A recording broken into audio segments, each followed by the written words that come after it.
Hello, everybody, and welcome to another episode of And Just Like That, We Found Therapy. I am your host, Isabel, and I am super excited to introduce you to Dr. Morgan Anderson.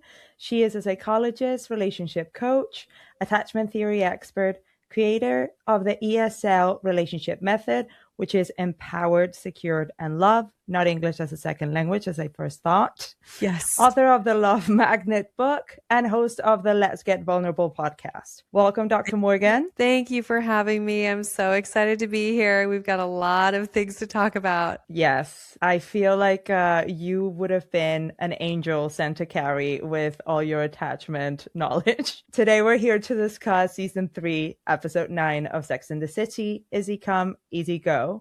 And the episode starts with Miranda saying goodbye to her cat. And we are fresh out of the breakup between her and Steve. And Steve is sleeping in her sofa with her dog. My first question to you is, what are your thoughts on this? Because I understand that if it's such a big relationship, you kind of want to honor the relationship that was. But what is the line between that and healthy boundaries? There's a lot there. I think Miranda's feeling guilt. I think she's feeling guilt. And she's also feeling sadness. And I think she sees Steve and she goes, oh my goodness, I want to take care of him. She had that pull to take care of him. So if we look at this, what are the healthy elements? I think there's this piece about, all right, when I really care about somebody, I can show up in integrity even in the breakup, and I can try to do what's best for that person and for me. But obviously in an ideal scenario, you would not be sleeping on your ex's You would have a sofa. clean break. Yeah. And I have a lot of friends that live in New York and understand there's all these different factors, but it's like he probably could have gone to a friend's house, right? There's probably other places he could have gone. So I think agree. Miranda, she's avoiding saying goodbye, and she's also letting her guilt do the talking here.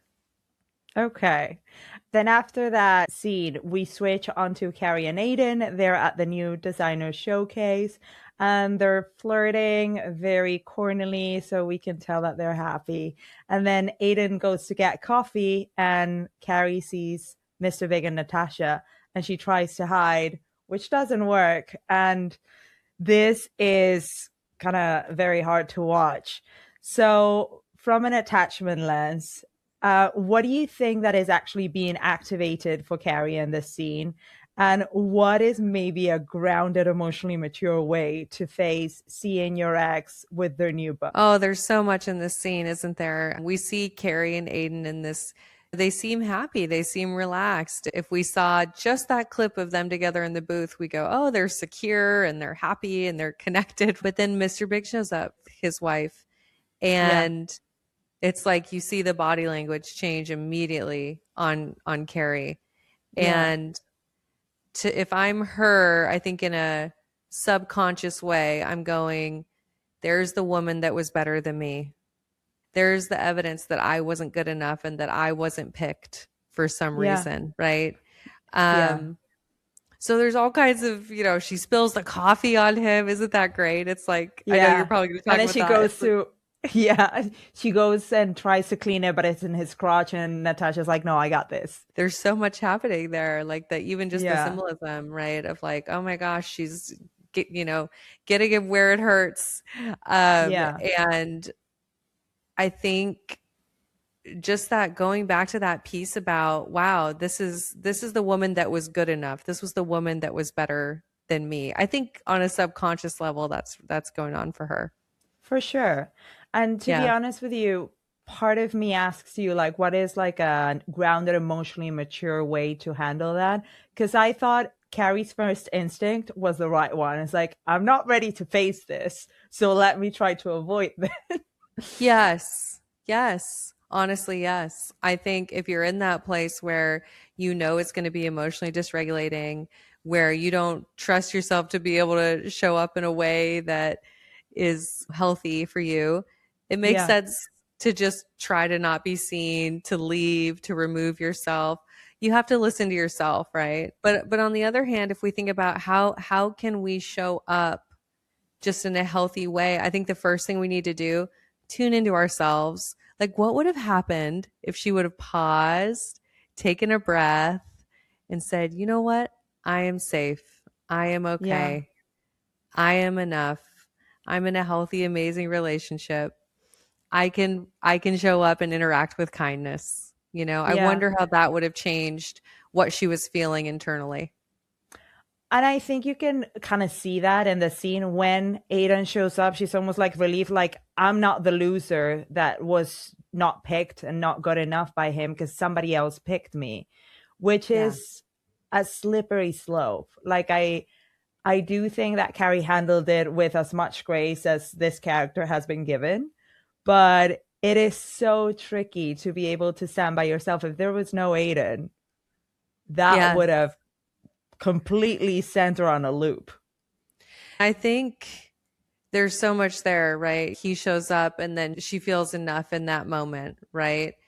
Yeah. And even if we go to Natasha and Big in that scene, he's making the joke about Natasha only liking miniature furniture, Yes. right?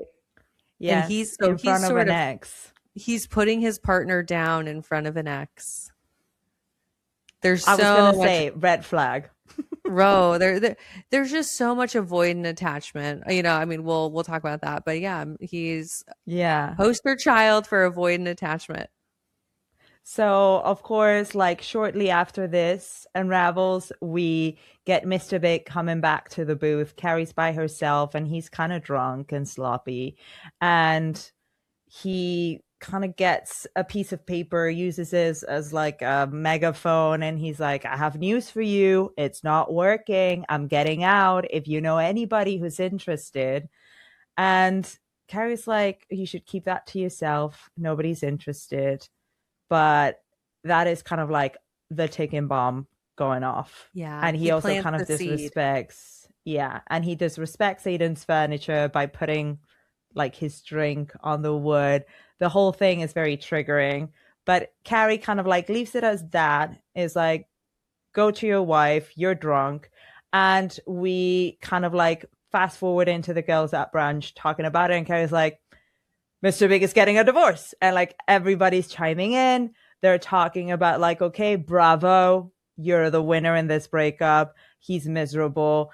And they talk about the fact that he's only been married for 7 months. And Miranda says, well, that's what happens when you jump into a relationship too quickly, which triggers Mm. Charlotte because she's in the midst of like getting to know Trey. And she says, I can feel it. It's love. I cannot explain it, but I know it in my heart. And I can feel that we're about to get engaged. What do you think about Charlotte in this scene with her whole relationship with Trey? And what do you think about relationships that move too fast? Do you think that is maybe more about avoiding loneliness and vulnerability rather than genuine connection? I just love this series so much because when we look at these characters, I think we can all see parts of ourselves, right? I see so many women who have that dream that Charlotte has. I just want to be married. I just want to Yeah. be married. I just want to be married and chosen, and I don't want to date anymore. And Charlotte has put that dream and she's connected it to her self-worth, to her being good enough, and she's put that above all else. Yeah. And when we invest so heavily into something and we're living in this fantasy of what we think it is and what it means about us, we don't see the whole picture. We don't slow down enough to gather all the data on the relationship. And we get into trouble, right? Which we Yeah. know happens later. So, how do you think that we can differ real intimacy versus chasing intensity? Because this, to me, it's tricky, especially in early stages. Yeah. When you have an insecure attachment style and particularly anxious attachment as a strategy, there's this belief, and it's like a nervous system pattern of let me just invest as much as possible as quickly as I can, because then I'm not going to be abandoned. And because the thing that I want the most in the world is to be close. I just want to be close to somebody, and I want to be chosen, and I don't want to be abandoned. And so we invest so much, so much, so much, right? We have to get to the point where we are no longer outsourcing our self-worth, where we Yeah. go, hey, I am enough as I am. I am enough as a single person. And I'm going to allow myself to slow down and gather the data and let someone earn my emotional investment. Yeah. When we're investing in somebody before we have the data of, okay, how do they navigate conflict? How do they show up as a partner? Do they do what they say they're going to do? When we're investing before we have that data, I always say it's like driving a train down a track that we don't know if the track's been built or not. Or is the Yeah. track there or not? It's very easy to drive the train off of the tracks. You know, Yeah. we don't have the data on someone. No, I absolutely love that. I think that's a great way to think about it. After that, the scene is Miranda and Steve looking at one of the apartments that Steve has found, Yeah. and it is so grim. So Miranda's like, yikes, I don't think so. I don't care. You're staying with me. I'll help you look. You just cannot live in a place like this. Fast forward to Miranda and Carrie talking about it, and Miranda's just saying what you mentioned earlier. She feels so guilty because she's doing so well, and he's a bartender. He cannot afford anything better. And Carrie says, like, maybe don't you think that you just don't want him to move away? And Miranda's like, no, I just can't do that to the guy. So Carrie goes home and she starts thinking about, with her voiceover, that it is known that women use the left, more emotional side of the brain versus men that use the right, more logical side of the brain.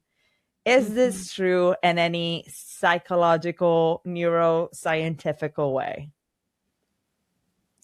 Honestly, no. I think that these were stereotypes that were painted for us for forever and ever and ever.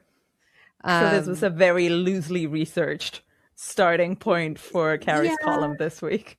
Well, and I think like when we think about that, it's like the roles that we were put into as women and the roles we were put into as men. There's so many factors here, but men are just as emotional as we are. Yeah.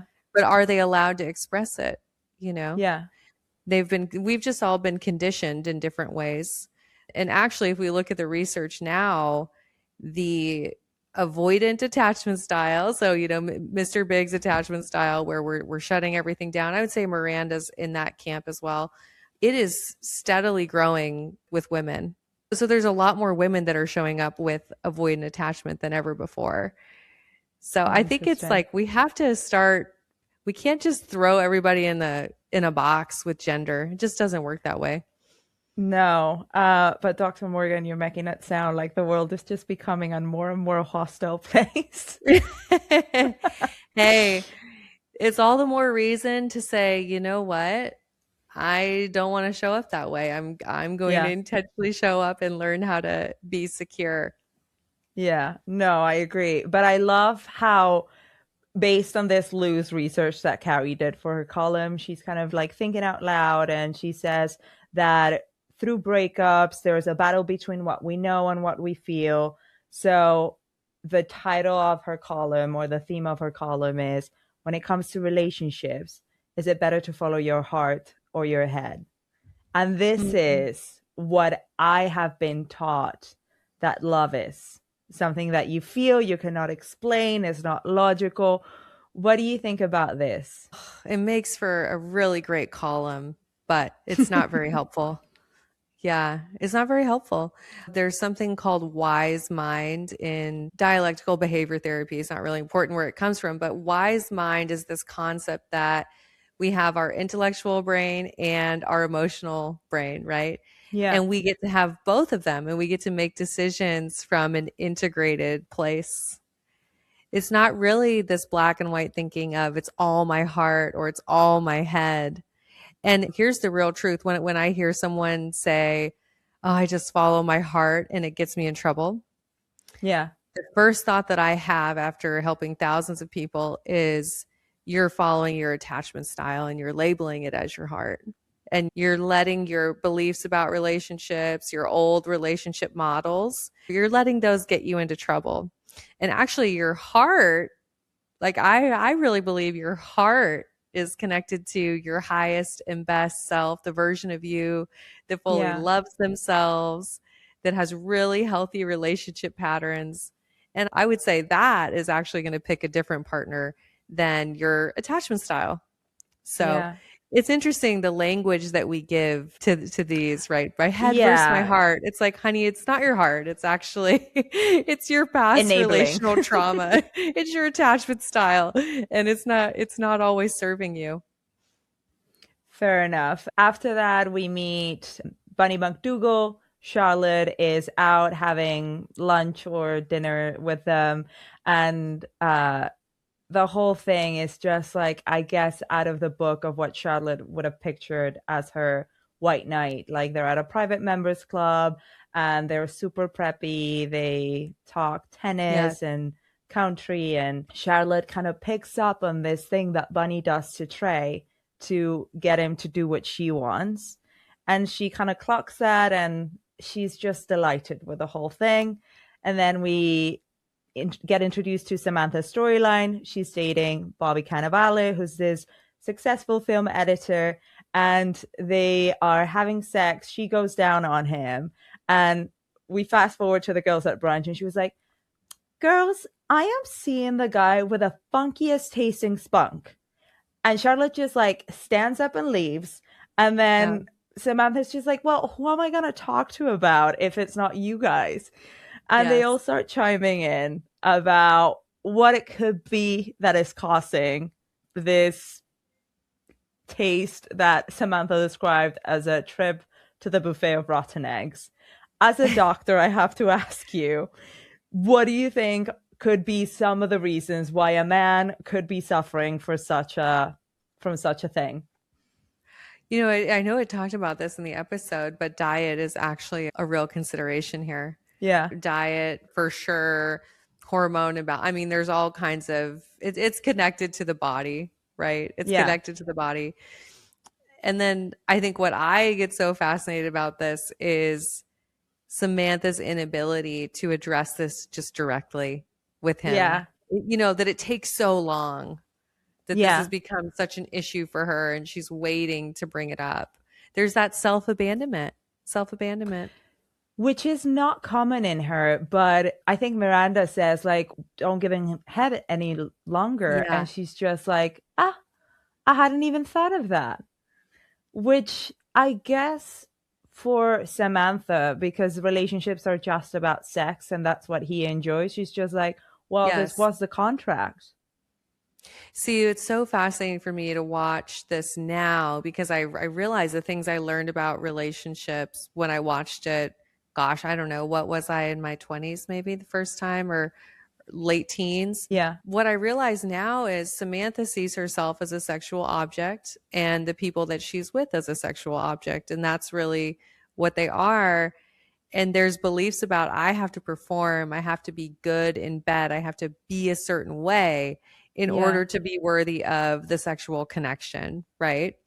I realized, oh my gosh, I internalized this, that you have to be good in bed, you have to give a good blowjob in order to be chosen, and like associating sexual performance with worthiness. So for Samantha, that's what she's got. You know what I mean? So like, why is she not say, or what, why is she hesitant to not give a blowjob? And I think it's because that's what she's got. She's a sexual object. She's, that fills up her self-esteem and her self-worth. No, it's fascinating because even when we see this play out later in the episode and Samantha tells him like, I don't want to do it because your sperm tastes like shit. And the guy is just like, oh, come on, I don't believe you. Like, the shit that you make up not to do it. And I think probably 4 out of 5 women, if they were told, like, I don't go down on you because your vagina stinks, our first reaction would have been like, oh my God, I am so sorry. Are you for Yes. real? What do you think it is? Whereas men are just like so comfortable with what they have to offer and like, take it or leave it. And we're here for my pleasure, which is kind of like the narrative that I grew up with. Women would Right. get headaches when they were prompted for sex, and it was all about the man getting pleasure. And that's that narrative that, that women are a sexual object. And I think it's so important to realize that when we're with emotionally available, healthy, secure partners, they care about our enjoyment. They want us to enjoy sex, and they want to hear from us about what are our preferences and what do we Yeah. want, what do we not want to do. I just think it's such a one-dimensional, it's the most intimate thing, right? Having sex. But when you're not in an emotionally safe relationship and you're not emotionally connected, it really is more just transactional. It becomes so Yeah. surface level. So then, of Yeah. course, we're not talking about preferences and, how do I really enjoy myself, because it's just this transaction. Yeah. So it was very interesting to watch that now I mean, again. I'm so happy the tides are turning, but yeah, it was Yeah. very interesting. A lot of us were Um, raised that way as women, that we're there to make sure the man has a good time. And if we yeah. can't, then we have to be worried about being abandoned. Yes, it is That's sad, but really it what is we were true. taught, like at the core, Yeah. right? And that's so, gosh, that's just, yeah, I'm so glad things are changing. Yeah. After this, Miranda gets to her apartment and she has a voicemail in her answering machine, and it's for Steve. Is this Coors Light executive, and she is very flirty on the phone. I was like, "Is this Steve's line? I just want to know. Would you want to catch a movie? I really want to see you. Call me." The nerve of Steve to give away Miranda's number to a girl that is obviously hitting on him. I'm just like, this is where I get really upset, because I'm like, all the grace that Miranda's showing for the sake of how beautiful the relationship was and how much he means to her, Hmm. that is so disrespectful. Do you not agree? It's very interesting because this was pre cell phones, right? I mean, I the think phone's only on the Mr. wall. Big had a phone in a car, and that's because he Right, floated. that's right. That's right. So, and on one hand, I can see where Steve's coming from. And then what I was thinking about with that is that Miranda needed something like that. She needed that to happen because she needed the reality of Steve is done. Yeah. It's not just her, that he's also done. So she needed that to happen. It was inconsiderate. It Yeah. was. But ultimately it was going to happen one way or another. And it Yeah. just sped up the process. It just sped up the process. I mean, I love how you are spinning it, which is like sometimes the most horrible things happen to us just for us to move on faster. So I'll take it Yeah. as that. Yes. Uh, Yeah. Yes.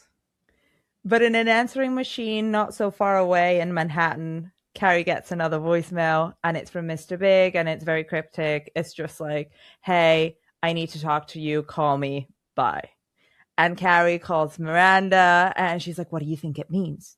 And Miranda's just like, I don't know. Like, what are Mhm. we doing? Like, it doesn't matter. Whatever happened to you not being delusional or crazy, you're with Aidan. Like, what are we doing listening to this voicemail? And she's just like, well, after the seventh repeat, it kind of got through. So obviously she's hyper fixated on this voicemail. She's obsessing over it from an attachment perspective. What does this kind of obsessiveness normally signal? And how do you interrupt that anxious spiral in real time?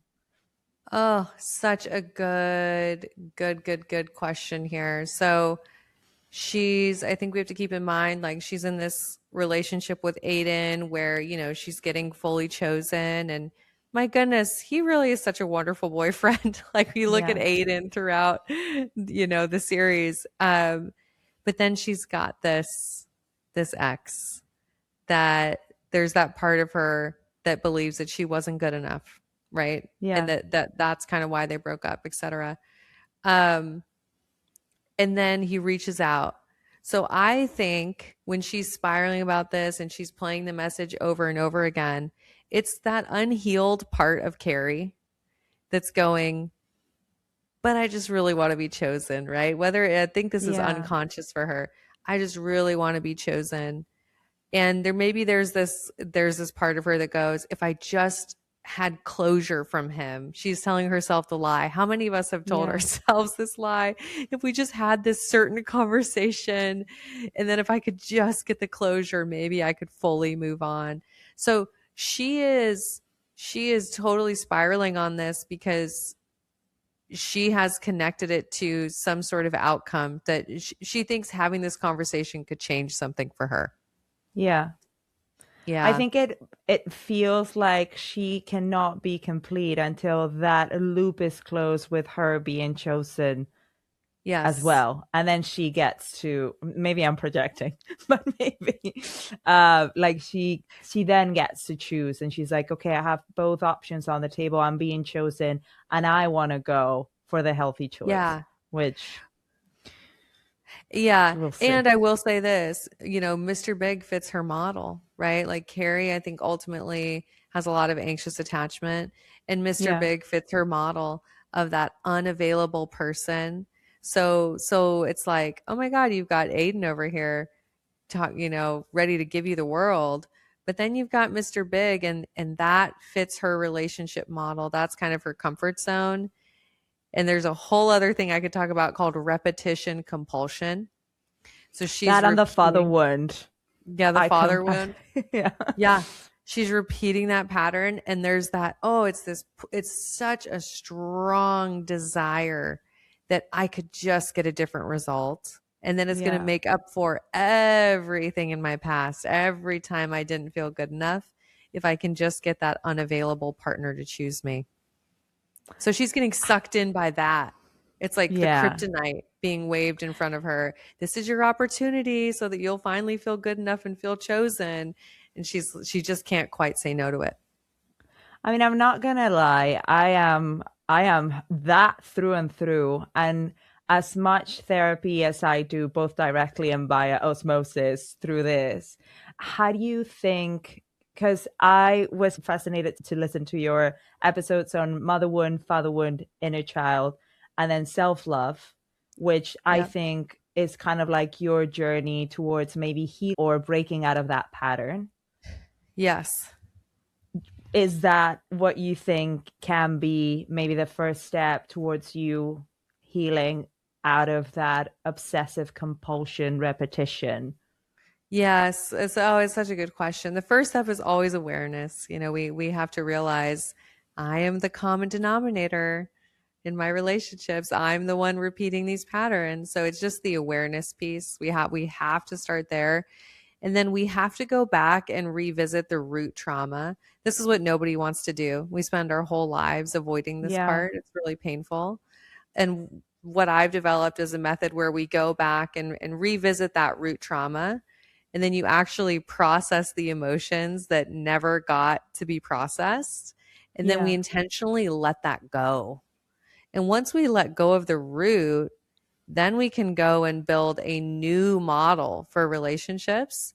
And then you find yourself no longer attracted to those unavailable partners because now you have a new model and you can Yeah. effortlessly say no to that kind of partner. Secure Carrie would have never called him back, secure Carrie doesn't engage with that. She's like, oh, that's so unattractive. Instead Yeah. of it being unattractive to her, it pulls her in like quicksand because of her old relationship model. How long do you think on average takes for somebody to kind of like go back and say, like, actually looking into my inner child, I can totally see exhibit A, father wound played out this way and this way, and mother wound or in and or this way. Yeah. How quickly, because I feel like I've been stuck on self-awareness for longer than I would like. Yeah, that's all my clients who come to me. So I got sick of people thinking that it took years and years to change. Yeah, So the method that I build, it takes people about 3 months. I think 3 months is a really good time frame. that is And so short. Yeah. you can't do it alone is the thing, it's like you Yeah. can have all this logical awareness, but you need someone to guide you through the process so that you go deep enough and you really do heal at the roots. But yeah, it's a 3 month process for our clients. On the other side of it, they come out and they're attracted to totally different people, you I know? love that.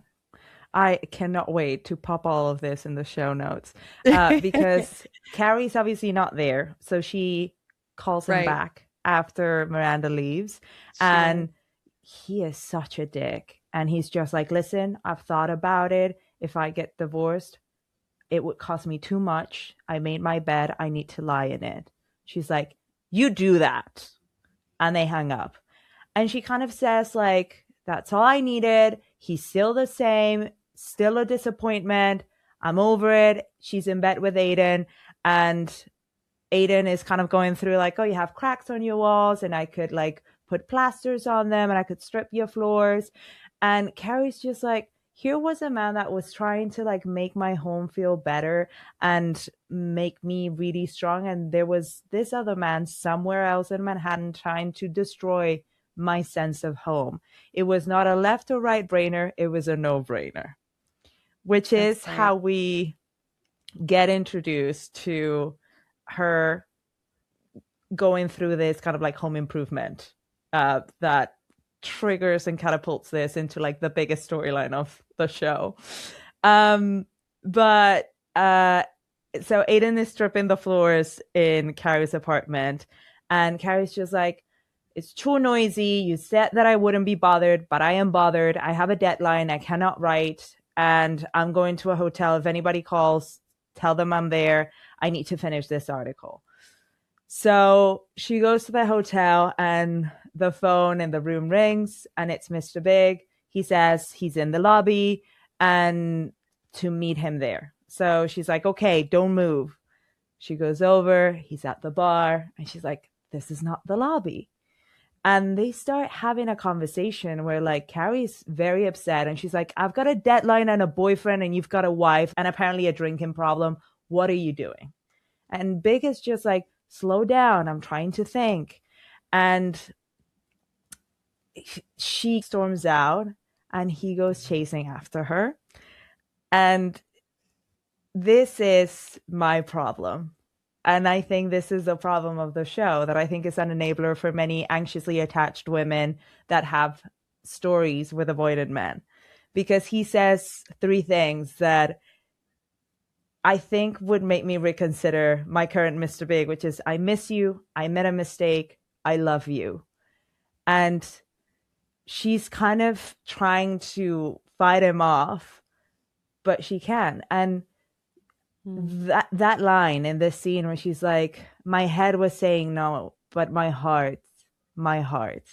And just like that, she lost her head.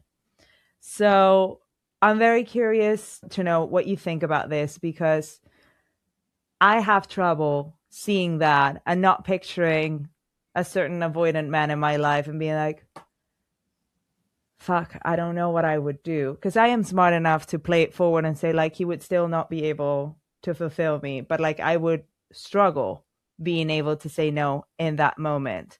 So do you see this as self-sabotage, trauma bonding, unfinished emotional business? What do you think this is about? Oh, there's so much here. There's so much here. It starts with how she responds to Aidan doing her floors. Here we have this secure man who's wanting to invest in her, who's going to do free labor and make Yeah. her home better. There's a lot of metaphors here, right? It's like he wants to make her better and invest and give so much to the relationship. And what does she do when it's interfering with her work? She's not like, hey, I so appreciate you being here. It's so much. And I have a deadline, so I'm going to go work on my stuff. she gets annoyed with him. She Yeah. gets annoyed. And why is that? She has a hard time accepting love. It doesn't fit her template for somebody to be giving to her and for her to be receiving and for somebody to be emotionally available. Yeah. So I'm like, let's rewind it all the way back. She probably should have never even left the apartment. She self-abandoned. She could have said, hey, I really have this deadline. Can you take a break? There's stuff there she's not dealing with Aidan. I So she runs, 100% agree. yeah. So then she runs away from Aidan. She's not dealing with Yeah. the stuff with him. Her inability to accept love, her inability to like communicate in a healthy way about what she needs while offering reassurance. She gets annoyed and she leaves. And then, yeah, Mr. Big shows up. And those exactly what you said, those three things. I made a mistake. I miss you. I made a mistake. I love you. You know, as someone who was in a relationship off and on for 3 years, and my one issue was he wouldn't say I love you. He didn't believe in saying it. 3.5 years with this guy. As I was breaking up with him, what did he finally say? Oh I my love you. God. Like literally in the breakup conversation after 3.5 years, right? And of course, it's like when it's that thing that you've wanted to hear and then you're hearing it. It's incredibly challenging. It's kryptonite, Did you right? not?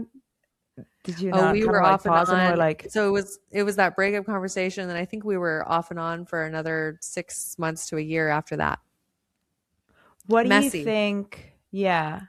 What do you think it kind of like spills onto? Because obviously, when there's something like that he's not emotionally capable for whatever reason to say Yeah. something like that, and then you finally get it, but obviously that's not the only issue. Like, how did that show up, if you don't mind me asking, Yeah. for Well, you I to be think done? I think for Carrie and just like for me in that scenario, it's like I'm finally enough, right? I'm being chosen. It's Yeah. like getting handed if you were a drug addict, getting handed your favorite drug. Your favorite Yeah. drug. It's right there being presented to you on a platter. What are you supposed to do Yeah. when you're addicted to that and then it's being handed to you? It's nearly impossible to not engage with it. Yeah. So for Carrie specifically in that moment with Mr. Big, she's got this stuff she's not dealing with Aidan. He's right there. He's pursuing her. Oh my God, he's pursuing her. That's what she wanted the whole time, Yeah. right? They're in this dance. So of course, the dance continues. Yeah. Okay, so this maybe catapults me into the last bit of my episodes where I ask you to give advice to the girls. I think for Carrie, you would have to definitely do the 3 month conversion therapy, or however we want to Carrie, call come it. come to the Empowered Secure Love program. Let's Yeah, help she'll you probably need a become few top secure. ups. Yeah. Yeah. But okay, so I think we covered this because my question for her was, how does someone who's been romantically attached to avoidant men begin healing that pattern and moving towards secure attachment? Which I guess comes from like first showing up for yourself, having that self-love. But obviously, I think it's very interesting what you touched upon, that is like, don't forget to go to the root. Yeah, go to the roots of the patterns. Go to the roots of the patterns because otherwise you'll just keep repeating them. You'll just keep recreating them. And I would love Carrie to be single. You know, it's like, why? I know that doesn't make for good TV, but she needs a period where she's not dating at all. I think she has that at some point in season 5 or something, when Sarah Jessica Parker is actually pregnant. And she has such disdain for herself that she thinks she's also going to get fired as a writer. And I think that's Yeah, when they offer her. she's dealing with her self-worth issues finally. Yeah. Instead of using a man to temporarily put band-aids on the self-worth, she's probably finally faced with her own Yeah. worthiness stuff. Okay, so then about Charlotte, just to close the loop on her storyline, because she clocks how Bunny manipulates Trey, she tries that on at a dinner where they're having a salad, she suggests that he switches his salad, and he says like, "Oh, Charlotte, this is just lovely. How do you know me so well?" And Charlotte says, "Well, maybe we should get married." And Trey famously says, "Alrighty." And then she's kind of very bummed out about it because that's not the way that she pictured her perfect man doing the perfect proposal to go on to the perfect wedding slash marriage. So, what would you gently challenge in how Charlotte is approaching love, and especially her desire to control outcomes and rush commitment? Today's version of Charlotte is the woman who is looking at everybody's Instagram highlight reels and is looking at those perfect weddings and the perfect marriages and coming up with this idea of what perfect should be, and someone who is afraid of conflict, and somebody who's self-abandoning and is just prioritizing the wedding and the marriage above all else. Yeah. And we also see Trey self-abandoning with his mother, with Charlotte, you know, that it's that cue when he says, "All righty," it's him abandoning himself and just going Yeah. along with the powerful, what the woman says. So really the key here is we want relationships that are intimate, that are close, that are based in reality, where we have two people being their authentic selves, not just relationships that look good, but relationships that feel good. Yeah. Their relationship looked good. I don't think it felt good emotionally. I don't think No. either one of them was their authentic self. Or sexually, like, this Yes. is, yeah. Yeah. Okay, what about Miranda? If she were your client, what would you say about giving Steve so much grace out of guilt and how to show compassion without betraying her own boundaries? Yes. I think that I would really work on Miranda feeling her feelings if she was my client. And like, I know you're logical and you can be, Yeah, she's a lawyer, but I would need her to get into her emotions and to actually allow herself to grieve. And then from that place of letting things go, feeling her emotions, then we would problem solve what is the best thing for her to protect herself and protect her boundaries. yeah. There's one Yeah. thing about their storyline that really pisses me off because after like Steve comes back or doesn't come back home and Miranda Right. gets awoken by the dog and she realizes that he is with the Coors Light executive, which like again, the fucking nerve. Um and in the morning, Steve is just like, "Oh, I guess I should get out of here today. I'm so sorry it's taken me so long." And Miranda turns around and she's just like, "I was gonna say something, but it's stupid." And Steve is like, "No, say it." And it's like, "Keep in touch." And then they're like, "Oh, we didn't do so bad. We did us proud." I'm like, "No, you didn't." Do you think they handled it well? Because I thought the whole thing was so messy. If the love of my past 10 years did that to me, I'd be like, wait a shit on what would have been my perfect ending to a healthy, mature relationship. I guess I see it differently because I think it was done. It was done. I I see command it you. differently. But I do think here's what I would have liked. I don't think Miranda was really truly vulnerable. Like there was No. always, and doesn't this happen later? Like I have to jog my memory, but isn't there sort of a moment where we're like, are they getting back together at some point? Yeah. The thing is that this is already the second time around. And Right. they have a bit of a tiff where Steve is challenging Miranda, being like, "Oh, Miranda's like sometimes you're the man," because she is not vulnerable. Yeah, yeah, exactly.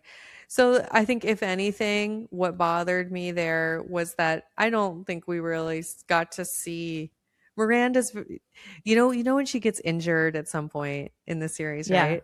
That's so many times. one of the only times we see her vulnerable. And Yeah, she gets so pissed that Carrie doesn't come and she sends yeah, Aidan and it's like, I just that's what I would have wanted. I would have wanted her to be vulnerable. And maybe yeah. they would have stayed together. Who knows? So do you think that it hurt less to her because maybe she didn't fully go there? So She Oh no, dusted that's the herself myth off. about, I think that's the myth about avoidant attachment. It hurts just as much, if not more, but she's just stuffing it down. She's just not allowing herself to feel it. Maybe I'm the problem, that makes me feel so much better. Thank you, Dr. Morgan. Okay, and lastly, Samantha, do you have any alternative treatments to Bobby Cannavale's problem other than wheatgrass shots? There's Or how to navigate maybe being like, you know what, I'm not gonna do it because like it tastes horrendous. Yeah, this is to me is just a case of communication. Yes, he should go talk to his doctor and maybe make some Yeah. improvements in his diet, etc. Like probably get it checked out, whatever. But also don't self-abandon, especially in the bedroom. If you're doing something that you don't enjoy, don't do it.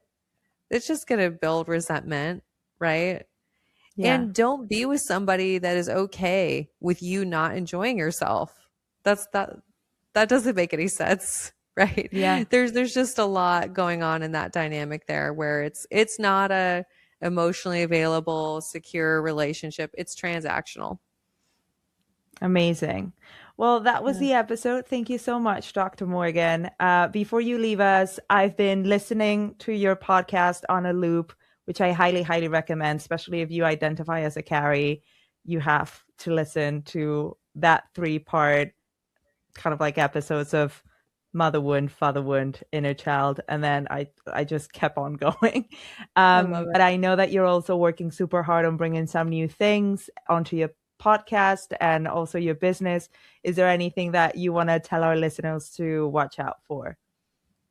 Lots of things coming in 2026, that's for sure. The Empowered Secure Love program is still here. You know, it's helped over 1,000 women. We have different ways that you can go through that program now. We really have something for everyone. So I would say if you've listened to this and you're like, hey, I've got to get off the dating roller coaster, I need to be able to choose emotionally available partners, we would love to help you with that. And Amazing. yeah, just lots coming out on the podcast. That's where you'll hear everything we're up to. So yeah, just let's get vulnerable anywhere podcasts are aired. I will plug in the podcast, your website, and your Instagram. But thank you so much, Dr. Morgan. This has been so insightful. Thank you for having me. I really enjoyed this. I love your show. I love that you're doing this. There's so much that we can learn when we look at this series. So thank you. It's like a corrective emotional experience to go back and to process it. So I love your work. Thank you. Thank you so much. Thank you, Dr. Morgan. Hope to see you soon. Yes.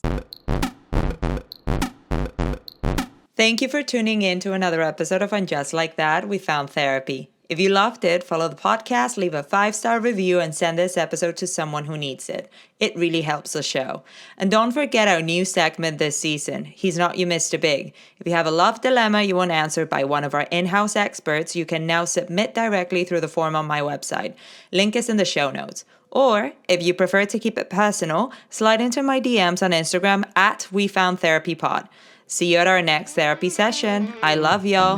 Bye.